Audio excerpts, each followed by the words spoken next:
le virus existe encore. Vous avez vu les chiffres, la tendance, bonne tendance, se confirme.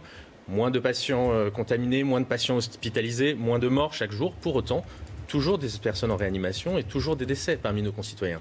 Donc il faut garder la plus grande prudence. Vous l'avez dit, des confinements progressifs se passent bien. C'est la stratégie du gouvernement d'y aller progressivement. On se donne rendez-vous toutes les 3 semaines, puisque vous savez que c'est ça le délai qui nous permet d'appréhender un peu quels sont les effets des mesures que nous avons prises. Nous avons rendez-vous le 21 juin prochain. Ça va arriver assez vite.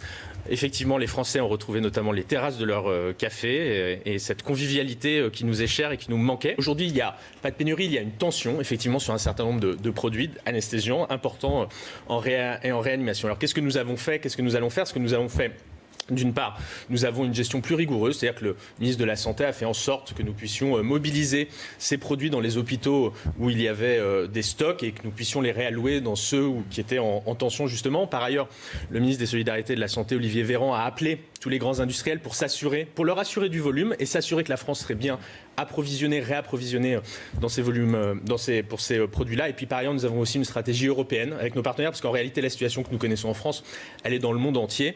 Il y a eu des demandes de plus de 2000% sur un certain nombre de ces produits-là face à la Covid.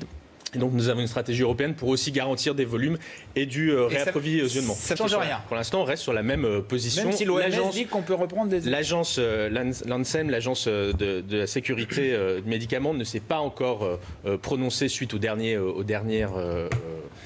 décisions, notamment de l'OMS. Nous attendons ces avis-là. Nous sommes en discussion, en échange permanent avec les autorités sanitaires, de sécurité sanitaire de notre pays, pour fonder nos décisions. C'est ce que nous avons fait jusqu'à présent, c'est ce que nous continuons à faire aujourd'hui.